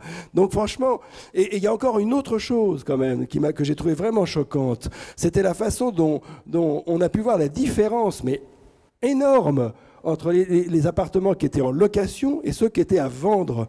Ceux qui étaient en accession, qu'on pouvait acheter, ils étaient d'un seul coup magnifiques. Et alors que les autres étaient absolument... C'était n'importe quoi. Donc je trouve... Et j'ajoute une dernière chose que je trouve vraiment raté, mais qui est un vrai problème français, je trouve. C'est que c'est absolument pas normal qu'on se retrouve sur une barre de 617 mètres de long avec des bâtiments tous à la même hauteur. Je sais bien pourquoi, je connais le PLU, je connais tous ces problèmes-là, mais le résultat est affligeant. C'est évident qu'on devrait avoir des différences de hauteur, qu'on devrait avoir une possibilité de jouer avec ces règles. Or, on peut pas. Donc, on est très content d'avoir réussi à construire cette usine à gaz démente, d'avoir mis des architectes, 13 ou 15 équipes d'architectes, mais le résultat, c'est qu'on a l'impression qu'ils ont fait tous la même chose, quasiment, quoi. En gros, c'est un peu ça. Évidemment, les différences, quand on rentre, c'est pas les mêmes appartements, c'est pas les mêmes façades. N'empêche que du point de vue urbain, c'est quand même, à mon sens, un grand échec.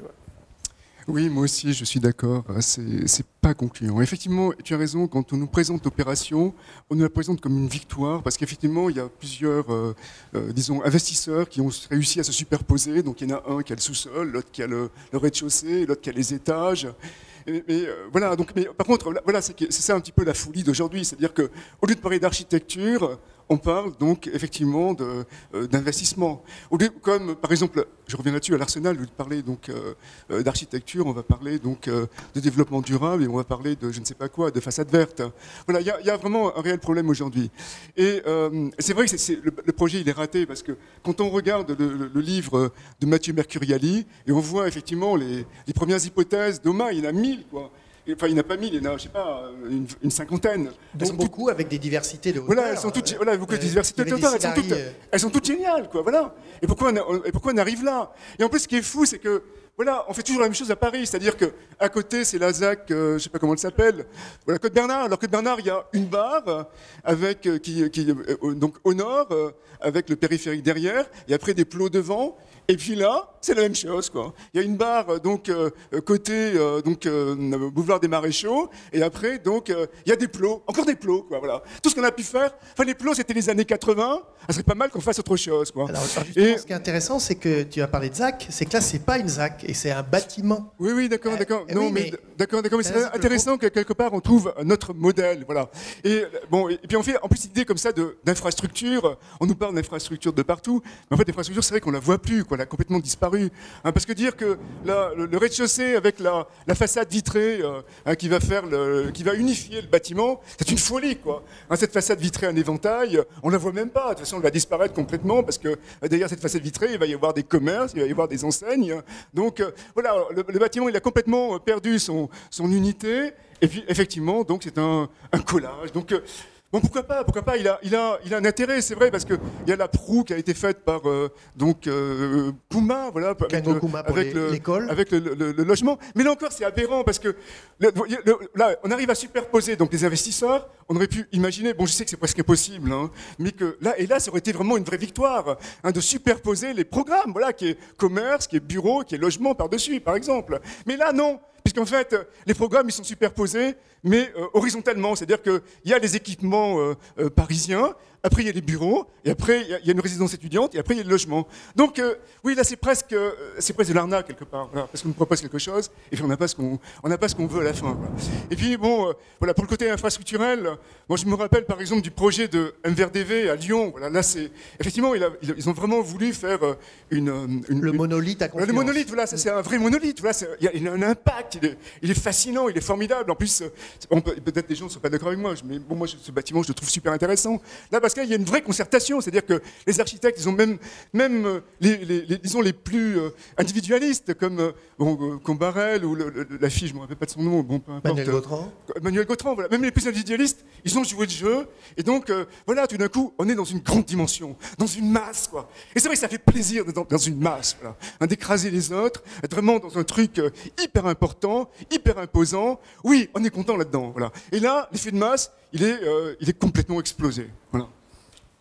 Oui, si on n'a pas de différence de hauteur, on peut imaginer que tout a été fait aussi pour aller au maximum des surfaces constructibles pour la rentabilité. Donc la question financière, elle est vraiment primordiale dans ce projet-là. Maintenant, je vous trouve un petit peu sévère. Alors effectivement, on a des plots et après... voilà, il y a des architectes qui vont prendre cette donnée-là, qui vont faire une circulation centrale et une distribution de logements qui ne sont pas traversants. Moi, je trouve qu'il ne faut quand même pas loger tous les architectes à la même enseigne. Je trouve qu'il y a quand même deux opérations qui se distinguent nettement. En tout cas, bon, c'est moi dans ce que j'ai pu voir, puisque malheureusement, alors moi, l'opération de Adlib et Habiter autrement, donc qui est juste à droite de la faille en façade sud, et puis l'opération aussi qui est de Miaheg, c'est ça? Miaheg, oui. Et de Adlib, Félix Médina et Laurent Maché, et là qui ont réussi quand même à négocier, plutôt que d'avoir un plot, ils ont réussi à négocier le fait de pouvoir construire en U. Donc au niveau de son expression architecturale, c'est pas un travail de façade comme on peut l'avoir chez Brenac et Gonzalez, où on a un bloc qui est habillé d'une résille. Donc là, c'est vraiment un travail assez simple sur différentes tôles. Par contre, je trouve que les coursives intérieures de desserte des appartements, elles sont extrêmement agréables. Voilà, je trouve que c'est autre chose quand même de rentrer chez soi par des espaces comme ça extérieurs que par ces espèces de circulation centrale qui ne sont pas éclairées naturellement. On a des appartements traversants et la double hauteur, elle ne sert pas à rien, puisqu'il y a possibilité pour les habitants de rajouter un niveau. Donc moi, je suis désolée, mais à un moment donné, il y a quand même des architectes qui ont réfléchi quand même sur un plan de logement et qui s'efforcent de proposer autre chose. Donc moi, je trouve que ça mérite d'être souligné.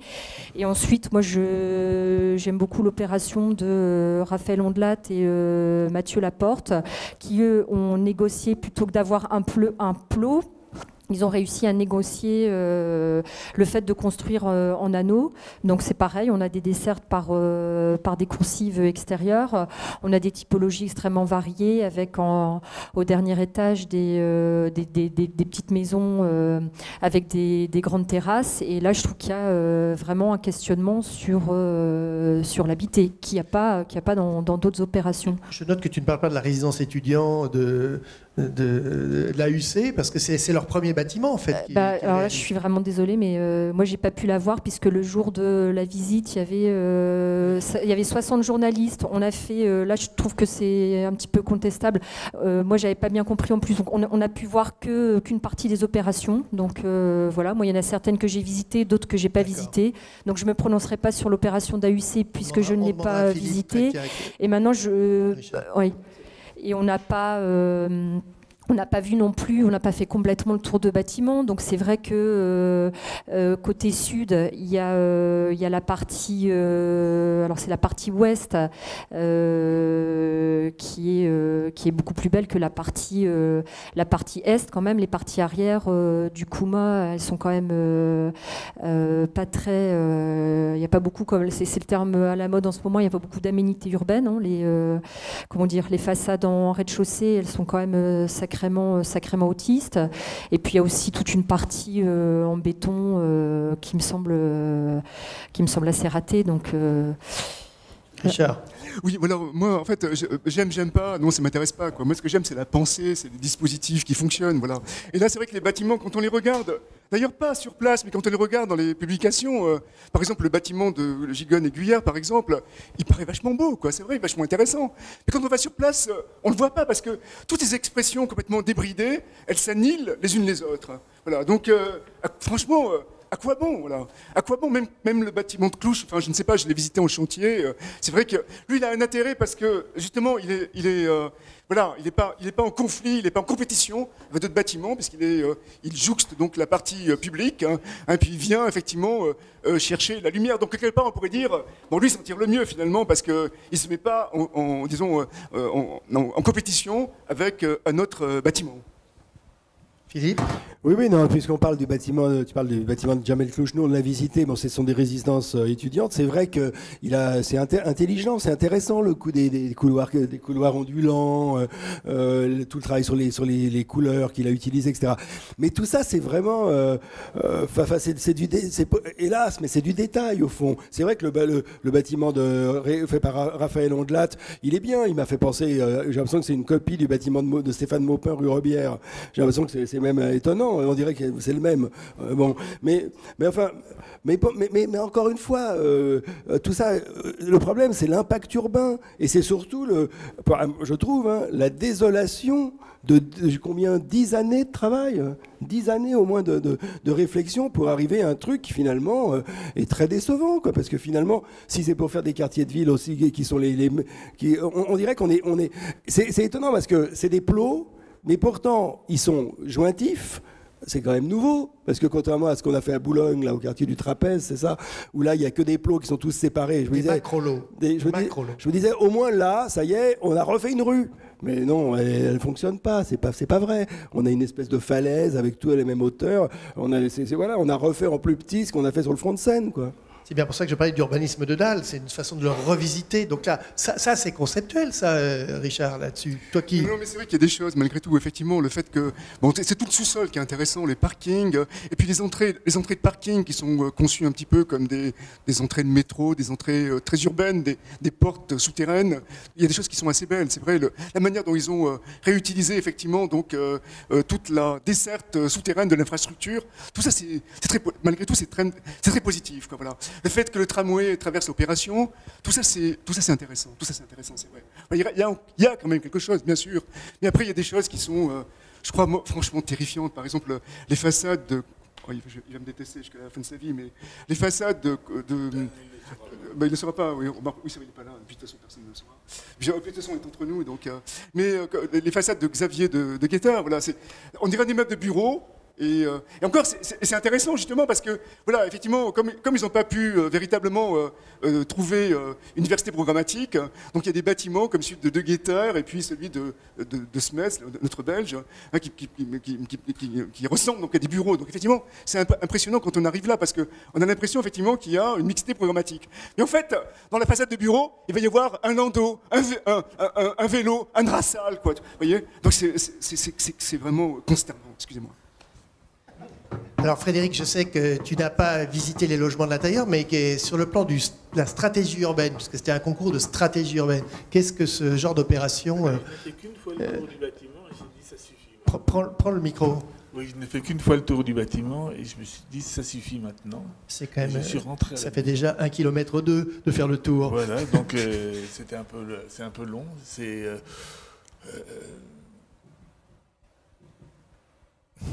Voilà, alors déjà l'idée de transformer, l'idée d'empiler, l'idée de densifier, c'est quand même des stratégies contemporaines de la ville d'aujourd'hui, ça. Je trouve que la période contemporaine, en tout cas à Paris, n'est pas très joyeuse. Il suffit d'aller à Amsterdam, voir certains des quartiers qu'ils ont fait ou refait, c'est quand même beaucoup mieux. Ça, c'est triste.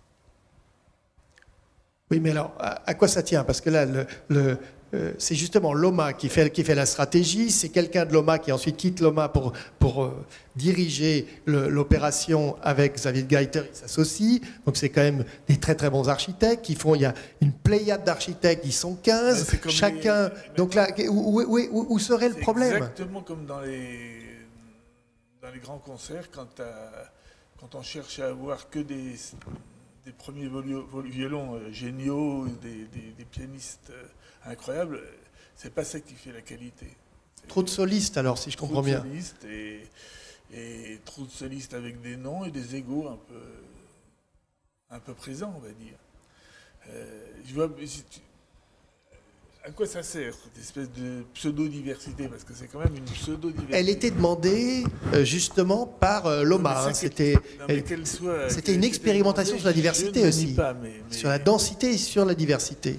Non, mais c'est en ça que c'est quand même intéressant. Après, on peut juger que c'est plus ou moins réussi ou plus ou moins raté, mais on ne peut pas nier que là, il y a au moins une expérimentation. On a voulu changer les règles. On n'est pas dans une ZAC. On essaye de... Vous avez noté tout à l'heure que tous ces pseudo-plots sont collés les uns aux autres.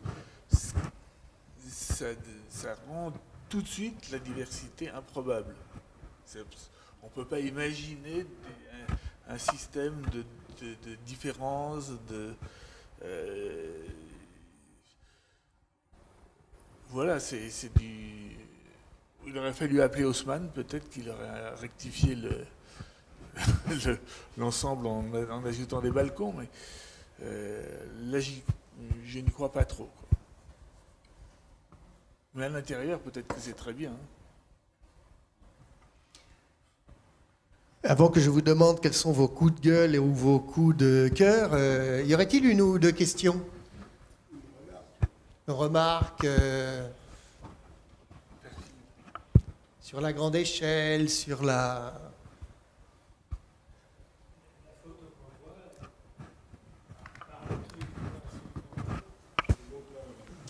Par le truc de Maupin qui est un petit peu spécial, mais ce qu'on voit à gauche de l'ensemble, moi ça ne me choque pas trop. Je trouve que c'est assez vivant. Les plots, on les voit pas, on les distingue pas nettement, donc ils me gênent pas. Et cette ligne, alors ce que j'approuve là, c'est la trace de l'entrepôt, ces deux horizontales qui ont vraiment un effet d'unification et qui se combinent bien avec le TGV qui passe devant et avec les voies de chemin de fer. Je ne serais pas aussi négatif. En tout cas, cette façade-là me convient. Mais c'est moi, c'est pas en tant que critique. Autre remarque ou question? Oui?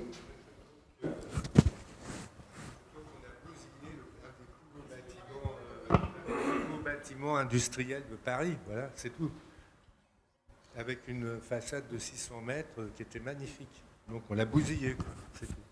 Et alors, dans la même veine, moi, j'ai pas vu, vraiment, j'ai pas visité, mais je passais en voiture. C'était un bâtiment fait pour la voiture, quoi. Il y avait les boulevards extérieurs mythiques qui passaient là. Et en fait, on l'a bousillé, quoi. Voilà. Et pour ce qui est de la médiathèque, là, c'est encore un exemple typiquement français, avec un très beau bâtiment, mais alors au sol, c'est dégueulasse. Il n'y a aucun traitement. Et voilà. Et c'est un objet, architecture-objet. Donc voilà, on est toujours dans les mêmes défauts. Bien, si je puis dire. Autre... non? Juste pour finir. Prends le micro, Frédéric. Juste pour finir là-dessus, je pense qu'ils auraient dû demander, comme des ANR, un des mecs qui alignent les machines à laver dans les grandes surfaces.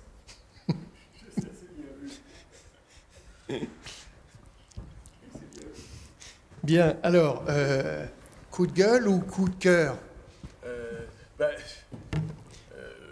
Qu'est-ce qu'on peut conseiller au public d'aller voir, dont on n'a pas parlé ce soir, parce qu'évidemment c'est une sélection, on ne peut pas parler de tous les bâtiments, on essaie de varier les échelles, les situations urbaines, les écritures.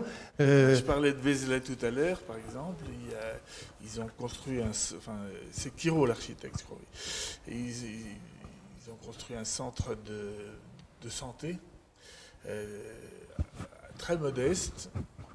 Enfin, bien qu'il y ait 3 ou 4 morceaux qui chacun parle à sa manière de façon assez intelligente et notamment par rapport à la ville de Vézelay, parce que c'est compliqué de construire là-bas. Et voilà, c'est un endroit qu'il faut aller voir, je pense. Là, tu nous parles de l'écart d'argent, là, d'ailleurs. Oui, bien sûr. Voilà. Oui, elle a déjà tiré comment, c'est pour ça qu'on est un peu en retard, excusez-moi. Non, on n'est jamais en retard pour en parler, parce que c'est vrai qu'il faut qu'il y ait un débat là-dessus. Mais je crois que personne ici l'a vu, à part toi. Oui. Mais ce bâtiment, c'est quoi sa qualité principale? On a parlé tout à l'heure de la médiathèque de Laurent Sainte-Marie. Est-ce que là, on peut... Est-ce qu'il y a des choses... Mais là, ça n'a rien à voir, parce qu'en fait, il y a 4 ou 5, excusez-moi, je me souviens plus exactement, éléments de blocs, disons, qui chacun ont des fonctions, mais qui sont des fonctions complémentaires. Autrement dit, c'est à la fois fait pour les gens âgés, à la fois fait pour les gens très jeunes, etc. Et le fait d'avoir rassemblé tout ça, mais en même temps sans les coller les uns aux autres, comme ici, par exemple, pas avoir joué le coup de la machine à laver, ça fait un ensemble vraiment très humain et qui, je pense, il venait d'ouvrir quand j'y suis allé, va fonctionner très bien. Richard?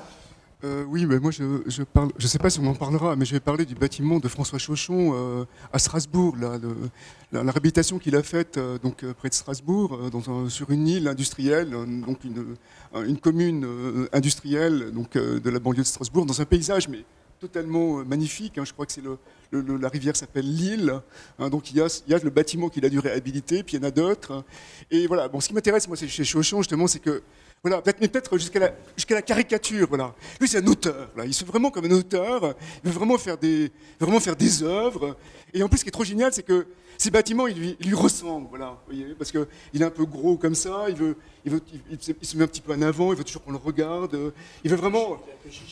Voilà, non mais il est là, et quelque part c'est ça, parce qu'en fait dans ce bâtiment, dans cette coquille, donc il a fait des gros objets comme ça, il a fait donc je ne sais pas quoi, il y a un gros objet qui est au-dessus d'une salle de danse, un autre objet très bizarre, et puis même les trémies qui restent de cet ancien entrepôt industriel, bon il a réussi, c'est comme si c'était du Chauchon, voilà. Et c'est vrai qu'il est complètement obsédé par ça, donc arriver à insuffler quelque chose à la matière. Puis en plus, ce qui est trop génial, je trouve, c'est qu'à la fois, ces bâtiments lui ressemblent, et lui, il ressemble à ces bâtiments.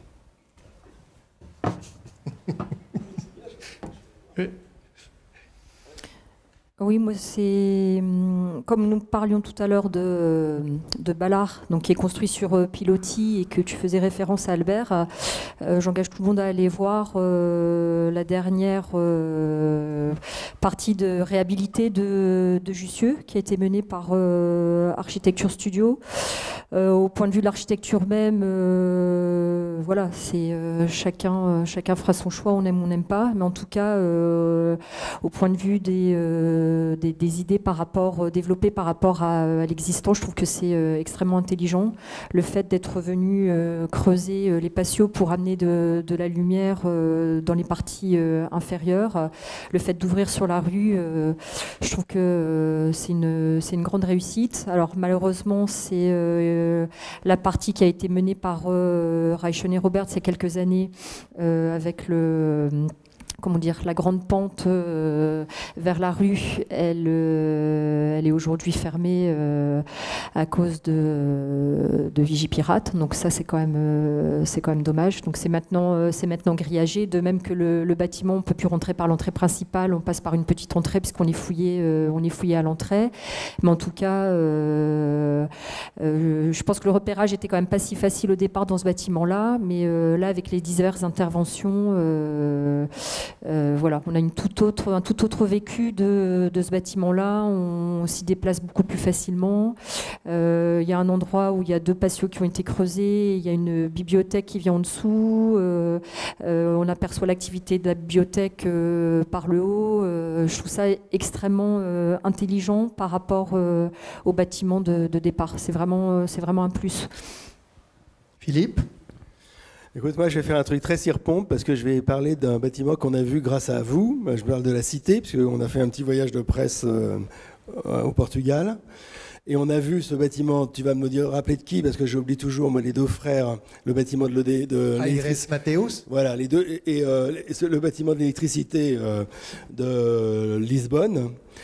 Et c'est quand même un bâtiment, donc on le verra à l'exposition sur le Portugal, je ne sais pas quand elle commence. Début avril.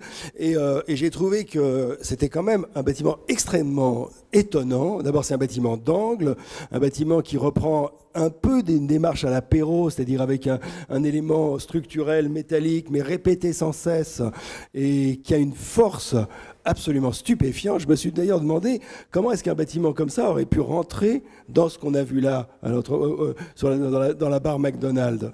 Parce que c'est ça qui manque. Mais c'est ça qui manque, justement. C'est un bâtiment, un truc qu'on n'a jamais vu, quoi. On se dit peut-être que c'est trop, peut-être qu'ils ont eu tort, peut-être que, vous le verrez, c'est un bâtiment en U, dont toute la partie intérieure, parce qu'il dessine une espèce d'immense patio, est couvert de grandes barres de métal qui sont irisées par la lumière, et c'est un truc vraiment, moi j'avais jamais vu, quoi, quand même, j'ai jamais vu ça, et je me suis dit, bah quand même ils ont du bol, quoi. Voilà. C'est un bâtiment exceptionnel où un seul élément fait tout le bâtiment. Hein, non, j'ai trouvé vraiment. Toi, tu l'as vu aussi. Hein. Je l'ai vu aussi, j'ai trouvé super intéressant parce qu'en fait, les frères Mathéus, en fait, ils travaillent dans la masse. Voilà. C'est des murs opaques, ils creusent dedans. Là, ils ne pouvaient pas faire des murs opaques. Manque de bol, c'est des bureaux, donc il faut avoir des vues. En plus, ils sont au bord du Tage. Donc, ils ont trouvé un truc, malgré tout, pour donner une opacité au bâtiment. C'est-à-dire qu'ils ont fait des pare-soleils, des sortes d'ailettes comme ça qui le traversent.